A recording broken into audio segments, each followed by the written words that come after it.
स्वच्छता ही सेवा 2024 कार्यक्रम में सीएम धामी ने की शिरकत। क्रॉस कंट्री मैराथन दौड़ को किया फ्लैग ऑफ। कहा राज्य में 5 लाख से अधिक शौचालय विहीन परिवारों के लिए बनाए गए शौचालय।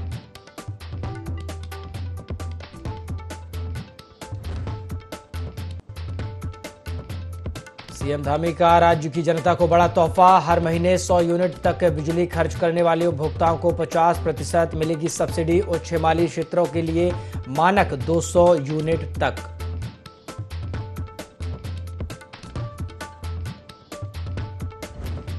बंद सड़कों को खोलने के लिए मुख्यमंत्री धामी का सख्त आदेश। सचिव विनोद कुमार सुमन ने वीडियो कॉन्फ्रेंसिंग के जरिए लिया अपडेट। कहा लापरवाही पर होगी सख्त कार्रवाई।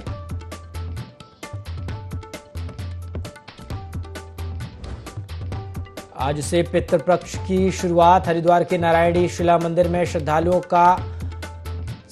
कर रहे तर्पण और पिंडदान। अपने दिवंगत पूर्वजों की मोक्ष और आत्मा की शांति के लिए लोग 16 दिनों तक करेंगे विशेष पूजा पाठ।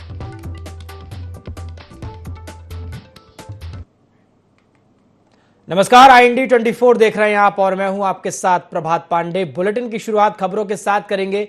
उत्तराखंड की जनता को धामी सरकार ने बड़ी सौगात दी है। अब 100 यूनिट तक बिजली खर्च करने वालों को 50% सब्सिडी दी जाएगी। बता दें कि करीब 11,80,000 उपभोक्ताओं को इसका लाभ मिलने वाला है। वहीं पहाड़ी इलाकों में भी 200 यूनिट तक 50% की छूट मिलेगी। मुख्यमंत्री पुष्कर सिंह धामी ने कहा है कि इस योजना से उन लोगों को लाभ मिलेगा जो गरीबी रेखा से जूझ रहे हैं।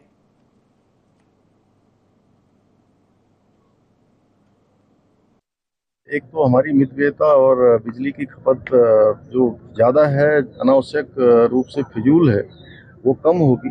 और जो हमारे गरीब परिवार हैं, BPL परिवार हैं, ऐसे परिवार हैं जो गरीबी रेखा से जूझ रहे हैं, गरीबी से जूझ रहे हैं, उन सबको मदद मिलेगी। इसलिए हमने इस योजना का प्रारंभ किया। आमजन को बड़ी सौगात दी है। 100 यूनिट तक बिजली खर्च करने वाले लोगों को अब सब्सिडी दी जाएगी। 11 लाख से अधिक उपभोक्ताओं को इसका लाभ मिलेगा। आपको बता दें पहाड़ी क्षेत्रों में 200 यूनिट बिजली खर्च करने पर भी सब्सिडी दी जाएगी।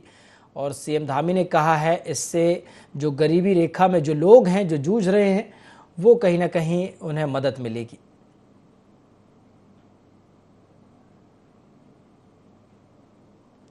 तो गरीबों को लाभ मिलेगा 100 यूनिट तक बिजली खर्च करने पर।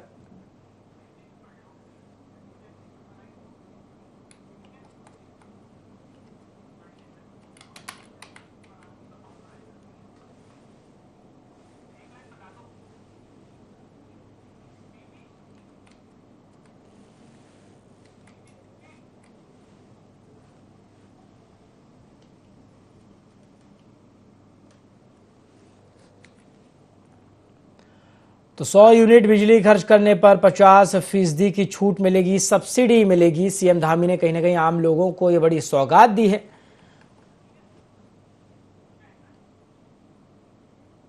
चलिए और बड़ी खबर आ रही है सुप्रीम कोर्ट से, जहां सुप्रीम कोर्ट ने बुलडोजर एक्शन पर रोक लगा दी है। बुलडोजर एक्शन पर राज्यों को सुप्रीम कोर्ट ने सख्त निर्देश दिए हैं। सुप्रीम कोर्ट की इजाजत के बिना अब बुलडोजर की कार्रवाई नहीं होगी। ये बड़ा आदेश सुप्रीम कोर्ट ने सख्त तेवर दिखाए हैं और कहीं ना कहीं बुलडोजर एक्शन पर अब रोक लगा दिया गया है। फुटपाथ, रेलवे लाइन पर आदेश लागू नहीं होंगे। वहीं सार्वजनिक संपत्ति से अतिक्रमण को हटाया जा सकेगा। 1 अक्टूबर को मामले पर अब अगली सुनवाई होगी। तो देखिए बुलडोजर एक्शन पर लगातार जो विपक्ष है और जो तमाम लोग हैं वो सवाल खड़े करते आए हैं। सुप्रीम कोर्ट में इसको लेकर सुनवाई हुई और अब कहीं ना कहीं ये बड़ा आदेश दिया है सुप्रीम कोर्ट ने। आपको बता दें बुलडोजर एक्शन पर रोक लगा दी गई है। बुलडोजर एक्शन पर राज्यों को सख्त निर्देश भी दिए हैं सुप्रीम कोर्ट ने और साथ ही साथ कहा है कि सुप्रीम कोर्ट की इजाजत के बिना अब बुलडोजर की जो कार्रवाई है वो नहीं हो सकेगी। फुटपाथ, रेलवे लाइन पर ये जो आदेश है फिलहाल लागू नहीं होगा। सार्वजनिक संपत्ति से अतिक्रमण हटाया जा सकेगा। 1 अक्टूबर को अब इस मामले की जो अगली सुनवाई है वो होगी। तो देखिए लगातार सवाल खड़े होते रहे हैं। बुलडोजर के एक्शन पर जिस तरह से तमाम जो अपराधी हैं उनके घरों को, निजी संपत्तियों को ध्वस्त कर दिया जाता है बुलडोजर के द्वारा, और अलग अलग राज्यों में यह कार्रवाई लगातार देखी जा रही थी। सुप्रीम कोर्ट ने अब इस पर संज्ञान लिया, इस पर सुनवाई हुई और अब ये बड़ी खबर आपको बता रहे हैं, जहां सुप्रीम कोर्ट ने बुलडोजर एक्शन पर, बुलडोजर की कार्रवाई पर फिलहाल रोक लगा दी है और इसको लेकर राज्यों को भी सख्त निर्देश दिए हैं।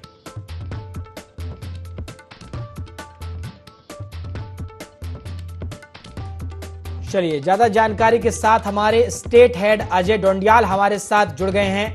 अजय जी, सुप्रीम कोर्ट ने एक्शन पर, बुलडोजर का जिस तरह से लगातार बुलडोजर की कार्रवाई की जाती है, इस पर रोक लगा दी है और कहीं ना कहीं ये बड़ी खबर है और राज्यों को भी सख्त निर्देश दिए हैं। देखिए, एकदम बहुत बड़ी खबर है और इस पर जो उलेमाए हिंद जो है उसकी याचिका पर सुनवाई करते हुए ये फौरन रोक लगाई गई है।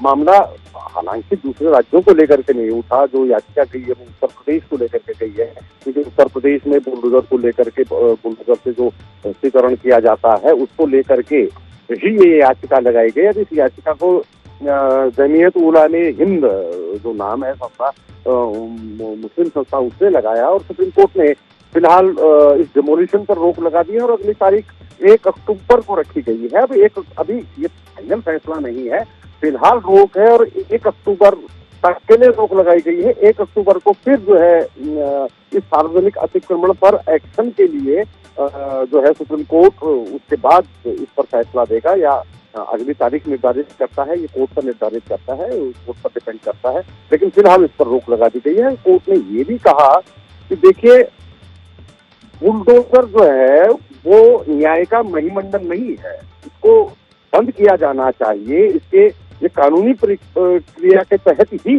अतिक्रमण को हटाया जाना चाहिए। ऐसा नहीं है कि कहीं ये हुआ और वहां से ध्वस्तीकरण कर दिया। कोर्ट ने फिलहाल सिर्फ इतना कहा है और उसके बाद जो है अगले फैसले के लिए 1 अक्टूबर का दिन तय किया है। फिर कोर्ट इस याचिका पर सुनवाई करेगा। बिल्कुल अजय जी, हाँ, लगातार हम देख रहे हैं कि अलग अलग राज्यों में और खासकर बीजेपी जो शासित राज्य है, इस पर, इधर पर लगातार जो बुलडोजर की कार्रवाई है वो देखने को मिल रही है और लगातार इस पर सवाल भी खड़े होते आए हैं समय समय पर। और कहीं ना कहीं अब जिस तरह से सुप्रीम कोर्ट ने तमाम बातें कही हैं और रोक लगाई है, क्या माना जाए, क्या ये वाकई में एक जो कार्रवाई ये की जा रही है सुप्रीम कोर्ट ने इसे गलत बताया है? देखिए, फौरी तौर पर आप जो है जो कोर्ट की टिप्पणी है उसमें तो ये आप मान सकते हैं कि कोर्ट ने जो ये कहा है कि देखिए, बुलडोजर न्याय का महिमा मंडन बंद होना चाहिए।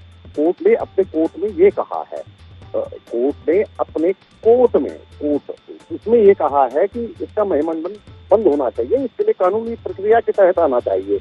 अब देखिए, सरकारें क्या करती हैं, प्रशासन क्या करता है, उसके लिए अलग निर्देश फिर कोर्ट जारी करेगा। हाँ, ये तो होता रहा है कि बुलडोजर चलते रहे हैं, ठीक है, याचिका भी जो है मुस्लिम संगठन से जुड़ी हुई है, लेकिन ऐसा नहीं है कि सिर्फ मुस्लिम संगठनों के ही या मुस्लिम लोगों के ही घर तोड़े गए। अतिक्रमण पे और भी कार्रवाइयां हुई, बुलडोजर और जगह भी चली।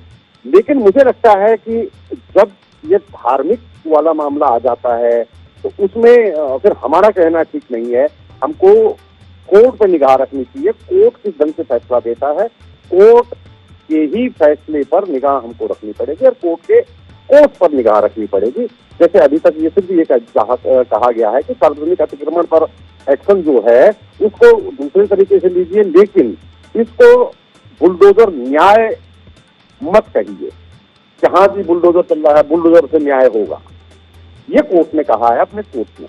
बिल्कुल बिल्कुल अजय जी, कहीं ना कहीं कोर्ट ने यही कहा है कि अगर कोई अपराधी अपराध करता है तो उसके लिए कोर्ट है, न्यायालय है, और जिस तरह से ये कार्रवाई की जा रही थी लगातार बुलडोजर की कार्रवाई, इसे फिलहाल रोक लगा दिया जाए। शुक्रिया अजय जी तमाम जानकारी के लिए।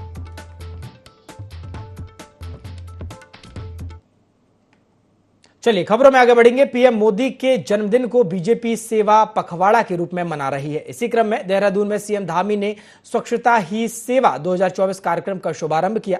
ये कार्यक्रम 17 सितंबर से 2 अक्टूबर तक चलाया जाएगा। इस मौके पर सीएम ने क्रॉस कंट्री मैराथन दौड़ का फ्लैग ऑफ भी किया।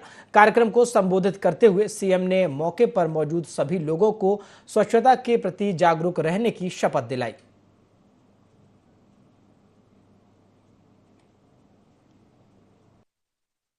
स्वच्छता के प्रति आदरणीय मोदी जी की सजगता, निष्ठा और नेतृत्व हम सबको प्रेरित करता है कि इसलिए आज उनके जन्म दिवस के अवसर पर हम सभी आज इस स्वच्छता पखवाड़े की शुरुआत कर रहे हैं। अभी हम लोगों ने इसकी शपथ भी ली है। ये स्वच्छता पखवाड़ा 2 अक्टूबर को संपन्न होगा और इसी के साथ आदरणीय प्रधानमंत्री जी के द्वारा प्रधानमंत्री बनने के बाद जो स्वच्छ भारत का मिशन शुरू किया था, जिसके कारण से देश के अंदर स्वच्छता के प्रति हर एक के मन में एक स्वच्छता के प्रति जागरूकता का भाव उत्पन्न हुआ था, उसके 10 वर्ष पूरे हो जाएंगे। हम सब इस बात को अच्छी तरह से जानते हैं कि किस तरह इस ऐतिहासिक और दूरदर्शी मिशन ने भारत को स्वच्छता के नए आयामों पर पहुंचाया है। पिछले 10 वर्षों में देश भर के अंदर करोड़ों शौचालयों का निर्माण हुआ है, कचरा प्रबंधन के लिए जरूरी इंफ्रास्ट्रक्चर तैयार हुआ है और सफाई को लेकर आम लोगों में जागरूकता आई है। हमारा उत्तराखंड भी स्वच्छता के मामले में सराहनीय प्रगति के साथ आगे बढ़ रहा है।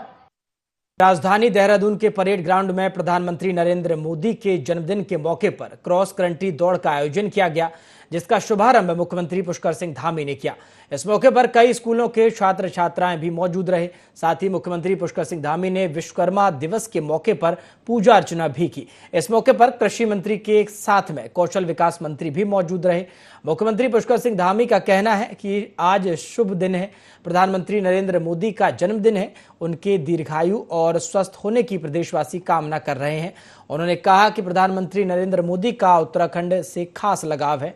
पीएम मोदी के नेतृत्व में देश तेजी से आगे बढ़ रहा है। भारत दुनिया में सिरमौर बनने की दिशा में आगे बढ़ रहा है और प्रधानमंत्री के जन्मदिन के मौके पर प्रदेश में सेवा पखवाड़े का भी शुभारंभ किया गया है। आज हमारे लिए बहुत ही शुभ दिन है और बहुत खुशी का दिन है कि आज हमारे आदरणीय प्रधानमंत्री नरेंद्र मोदी जी का जन्म दिवस है। हम भगवान से प्रार्थना करते हैं कि भगवान उनको स्वस्थ रखें, वो शतायु हों, दीर्घायु हों और लंबे समय तक उनका नेतृत्व हमारे देश को प्राप्त होता रहे। मैं उत्तराखंड की देवतुल्य जनता की ओर से यहाँ के सभी देवताओं की तरफ से भगवान से प्रार्थना करता हूँ कि भगवान उनको स्वस्थ रखें और हमारे उत्तराखंड से जो उनका विशेष लगाव है, उत्तराखंड उनके हृदय में बसता है, तो निश्चित रूप से समस्त उत्तराखंड वासी भी उनके जो है सुदीर्घ जीवन की कामना करते हैं और उनके नेतृत्व में आज पूरे विश्व के अंदर भारत की पताका फहर रही है। भारत दुनिया का सिरमौर भारत बनने की दिशा में आगे बढ़ रहा है। गरीब कल्याण की जो योजनाएं हैं, गरीब कल्याण के कार्यक्रम हैं, वो गरीबों के लिए एक मील का पत्थर साबित हो रहे हैं। हर किसी गरीब के जीवन को आगे बढ़ाने में सहायता कर रहे हैं। ऐतिहासिक जो निर्णय उनके समय में लिए गए हैं वो भारत को नई दिशा देने वाले निर्णय हैं और लंबे समय तक उनका नेतृत्व हमको मिलता रहेगा। तो निश्चित रूप से भारत विकसित भारत का जो उनका संकल्प, वो संकल्प भी पूरा होगा। हम सब आज के दिन यह भी संकल्प लेते हैं कि जो उन्होंने भारत को विकसित बनाने का संकल्प लिया है, उसमें हर एक उत्तराखंड वासी अपना योगदान दे। पितृपक्ष की शुरुआत हो गई है। ऐसा माना जाता है कि 16 दिन तक हमारे पितृ पृथ्वी पर आकर हमें हमारे घर पधारते हैं। इसलिए शास्त्रों में भी पितृ शांति और उनका आशीर्वाद पाने के लिए श्राद्ध कर्म करना परम आवश्यक बताया गया है। यही कारण है कि आज सुबह सवेरे से ही दूर दराज से आए श्रद्धालु हरिद्वार के नारायणी शिला मंदिर में अपने पितरों का श्राद्ध तर्पण और पिंडदान कर रहे हैं। नारायणी शिला मंदिर के मुख्य पुजारी पंडित मनोज त्रिपाठी ने बताया कि नारायणी शिला मंदिर में श्राद्ध करने से व्यक्ति को 100 पितृ कुल के मोक्ष की प्राप्ति होती है। इसलिए इस मंदिर में 16 दिन तक चलने वाले श्राद्ध पक्ष में पिंडदान, तर्पण, नारायण बलि और गोदान और ब्राह्मण भोज जैसे कर्म किए जाते हैं। जो भी व्यक्ति यहाँ श्राद्ध कर्म लेता है उसके पुत्र प्राप्ति और विवाह जैसे योग भी बन जाते हैं। 16 दिन का कन्यागत सूर्य यानी कि कनागत या महालय पक्ष, जिसे सामान्य भाषा में हम श्राद्ध पक्ष कहते हैं, ये 16 दिन का वो समय है जब हमारे पितृ हमारे घर पधारेंगे। ये 16 दिनों के अंदर संपूर्ण भारतवर्ष से लोग अपने पितरों के प्रसन्नता और पितृदोष की मुक्ति के लिए श्राद्ध कर्म करने आते हैं नारायण शिला मंदिर में। क्योंकि यहाँ पे भगवान नारायण का कंठ से लेकर नाभि तक का हिस्सा है और यहाँ स्वयं वर्णन आता है, यस्तत्र कुरुते श्राद्धम श्रद्धा भक्ति समन्वितः शतम मातृवंशापि पितृवंशापि शतम तथा स्वयं तारिता पितरस्तेन सत्यम न संशय। जो व्यक्ति अपने पितरों के निमित्त यहाँ श्राद्ध करता है वह 100 पितृकुल पिता बाबा आदि और मातृकुल नाना नानी आदि और स्वयं का मोक्ष कर लेता है, इसमें कोई संशय नहीं है। तो पितृपक्ष की शुरुआत हो गई है और ऐसा माना जाता है कि 16 दिन तक हमारे पितृ पृथ्वी पर आकर हमारे घर पधारते हैं। इसलिए शास्त्रों में भी पितृ शांति और उनका आशीर्वाद पाने के लिए श्राद्ध कर्म करना परम आवश्यक बताया गया है। टनकपुर पिथौरागढ़ नेशनल हाईवे भारी बारिश से बह गया था, जिस कारण आवाजाही पूरी तरह से बाधित हो गई थी। रास्ते में सैकड़ों वाहन व यात्री फंस गए। डीएम चंपावत के निर्देश पर एनएच की मशीनों ने रात दिन काम कर 5वें दिन स्वाला में बंद पड़े नेशनल हाईवे को खोल दिया। पुलिस कर्मियों के द्वारा सावधानी पूर्वक रास्ते में फंसे हुए वाहनों को सुरक्षित तरीके से निकाला गया। नेशनल हाईवे खुलने से चंपावत के साथ साथ पिथौरागढ़ जिले की जनता व फंसे हुए यात्रियों ने राहत की सांस ली है।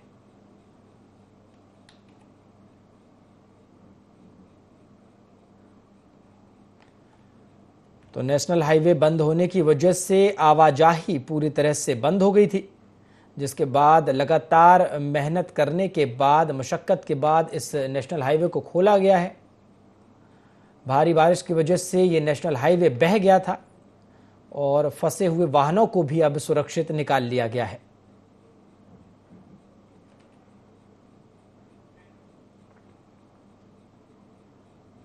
भाजपा केदारनाथ उपचुनाव में सर्वे के आधार पर प्रत्याशी तय करेगी। भाजपा के प्रदेश अध्यक्ष महेंद्र भट्ट ने बताया कि केदारनाथ उपचुनाव के लिए पार्टी प्रत्याशी का चयन सर्वे के आधार पर किया जाएगा।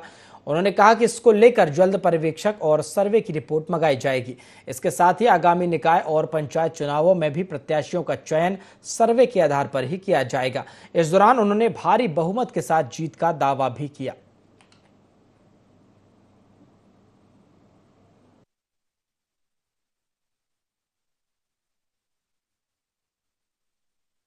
हर चुनावगढ़ सदैव तत्पर रहते हैं। हर चुनाव की रणनीति हमारी पूर्व में नियोजित रहती है। हम उसके लिए अभी जो नगर निगम के चुनाव उसके लिए प्रदेश की पर्यवेक्षक टोली हम भेजने वाले हैं। बहुत जल्दी वो टोली नगर निगम में, नगर पालिकाओं में जाएगी। प्रत्याशियों, कार्यकर्ताओं राय शुमारी के बाद प्रत्याशी का पैनल आएगा, उस पर हम पब्लिक सर्वे कराएंगे और सर्वे के आधार पर प्रत्याशी की घोषणा करेंगे। बहुत जल्दी जैसे चुनाव घोषित होता है हम अपने प्रत्याशी घोषणा कर देंगे। और मैं कह सकता हूँ कि हम चुनाव को जैसे पिछली बार के चुनाव में हम 90% नगर पालिका नगर निगम जीते हैं, उसी प्रकार की जीत हमारी इस बार भी रहेगी। विकासनगर में हार्डवेयर व कृषि उपकरण के गोदाम में आग लग गई, जिससे आसपास के घरों और दुकानदारों में अफरा तफरी का माहौल हो गया। हालांकि मामले की सूचना मिलते ही फायर ब्रिगेड की टीम मौके पर पहुंची और कड़ी मशक्कत के बाद आग पर काबू पाया। इस दौरान मौके पर पुलिस बल भी तैनात रहा।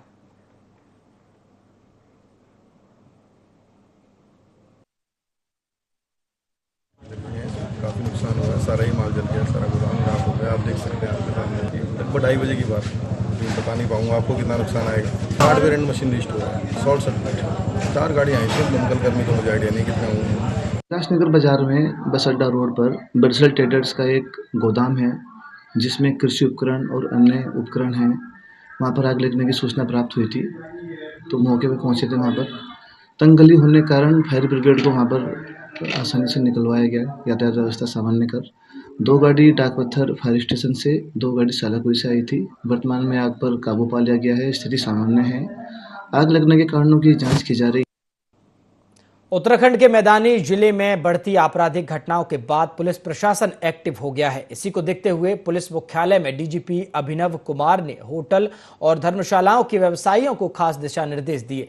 उन्होंने कहा कि यह देखा गया है कि आपराधिक घटना को अंजाम देने के बाद अपराधी कुछ होटल या धर्मशालाओं में बिना पहचान पत्र दिए गए कमरा किराए पर ले लेते हैं और फिर मौका मिलने के बाद वहां से फरार हो जाते हैं, जिस कारण पुलिस को खोजबीन करने में काफी परेशानियों का सामना करना पड़ता है। वहीं उत्तराखंड डीजीपी अभिनव कुमार ने सभी होटल व्यवसायियों और धर्मशाला चलाने वालों से यह आग्रह किया है कि वे बिना आधार कार्ड और ड्राइविंग लाइसेंस जैसे पहचान पत्रों के किसी भी व्यक्ति को अपने होटल में कमरा किराए पर न दें। साथ ही साथ आने वाले लोगों का फोन नंबर भी पंजीकृत करा लें।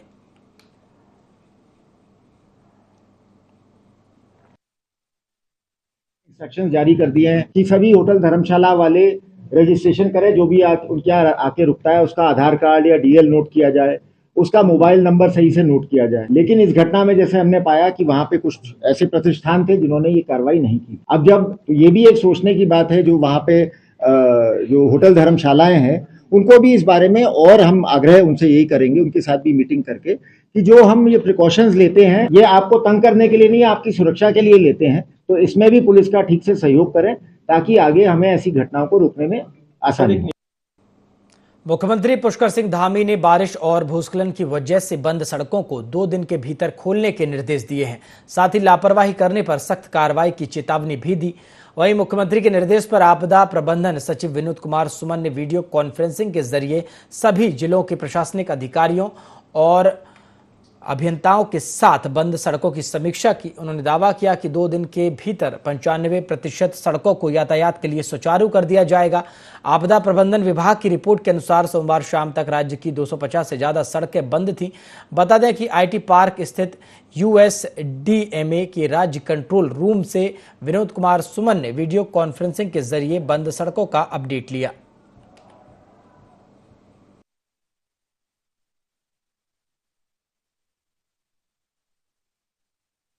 बरसात या टोड़ वाली बरसात या लैंडस्लाइड वाली बरसात संभावना कम है, लेकिन मौसम का वो स्वरूप बदलता रहता है। अगर बदलेगा तो हम उसके अनुसार फिर रणनीति बनाएंगे। अभी जो सूचना हमारे पास है कि मौसम खुला रहेगा, बरसात होगी लेकिन बहुत अधिक खतरनाक बरसात नहीं होगी या बहुत अधिक लॉस करने वाली बरसात नहीं होगी। अब दूसरी प्राथमिकता हमारी है जो सड़कें बंद हैं उसको खोलने के लिए जैसा मैंने पहले बताया, माननीय मुख्यमंत्री जी द्वारा स्पष्ट रूप से सभी को निर्देशित किया गया है कि जो भी सड़कें बंद हैं त्वरित गति से खोला जाए। उसके क्रम में सभी जिलाधिकारी, सभी हमारे विभागीय अधिकारी, चाहे एनएच के अधिकारी हों, चाहे पीडब्ल्यूडी को हों, चाहे बीआरओ के हों या पीएमजीएसवाई के हों, सभी के द्वारा प्रयास किया जा रहा है। उसके क्रम में आज मेरे द्वारा एक बैठक रखी गई है। हमारा प्रयास होगा कि जो रास्ता जितने समय में, न्यूनतम समय में खुल सकता है उतने खुल जाए, उसके लिए कार्रवाई हम लोग करेंगे। प्रधानमंत्री नरेंद्र मोदी के जन्म दिवस पर विधानसभा अध्यक्ष रितु खंडूरी ने अपने विधानसभा क्षेत्र कोटद्वार में सफाई अभियान चलाया, जिसमें कार्यकर्ताओं सहित स्कूली बच्चों ने प्रतिभाग किया। वहीं जिन दुकानों के आसपास गंदगी फैली दिखाई दी, उनको विधानसभा अध्यक्ष रितु खंडूरी ने गंदगी न फैलाने की नसीहत दी। साथ ही कोटद्वार वासियों की तरफ से प्रधानमंत्री मोदी को जन्मदिन की बधाई देते हुए कहा कि स्वच्छता के प्रति पहले हमें खुद जागरूक होना चाहिए, फिर आसपास के लोगों को जागरूक करना चाहिए।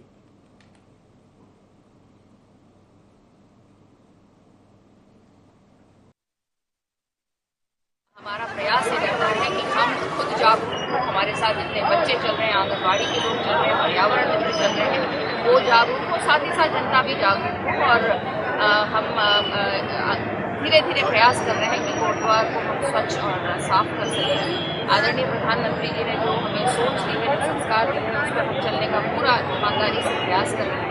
आज उनका दिवस भी है और मैं कोटद्वार वासियों की ओर से उनको बहुत सारी बधाई, बहुत सारी शुभकामनाएं देती हूँ। स्पेशल मॉनिटर राष्ट्रीय मानव अधिकार आयोग बालकृष्ण गोयल ने राजकीय संप्रेषण गृह और राजकीय विशेष गृह का निरीक्षण किया। उन्होंने निरीक्षण के दौरान निर्देश दिए कि नाबालिग बच्चों के साथ किसी भी प्रकार का दुर्व्यवहार, भेदभाव या मानव अधिकारों का उल्लंघन ना हो। उन्होंने निर्देशित करते हुए कहा कि बच्चों की सुरक्षा और सभी प्रकार के अधिकारों की रक्षा हो, बच्चों को किसी भी प्रकार की हिंसा, शोषण, अमानवीय स्थिति का सामना न करना पड़े। साथ ही उन्होंने निर्देश दिए कि बच्चों को उचित स्वास्थ्य सुविधा, मानसिक स्वास्थ्य सेवाएं और समुचित पोषण युक्त भोजन मिले।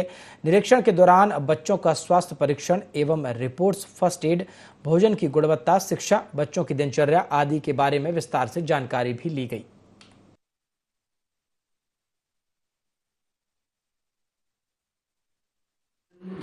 हरिद्वार में मेरा बाल संप्रेषण गृह और बाल विशेष गृह में आना होगा। बच्चों से बात हुई, तकरीबन जो भी यहाँ की सुविधाएं हैं वो दुरुस्त पाई गई और कल इसी क्रम में मैं आंगनवाड़ी और स्कूलों का निरीक्षण करूँगा और स्वास्थ्य सेवाओं का हरिद्वार में क्या स्थिति है उसको देखने की कोशिश करूँगा। मेरा 6 दिन का दौरा 22 तारीख को देहरादून में। बुलेटिन में फिलहाल इतना ही। देश और दुनिया की तमाम खबरों के लिए आप देखते रहिए IND 24। नमस्कार।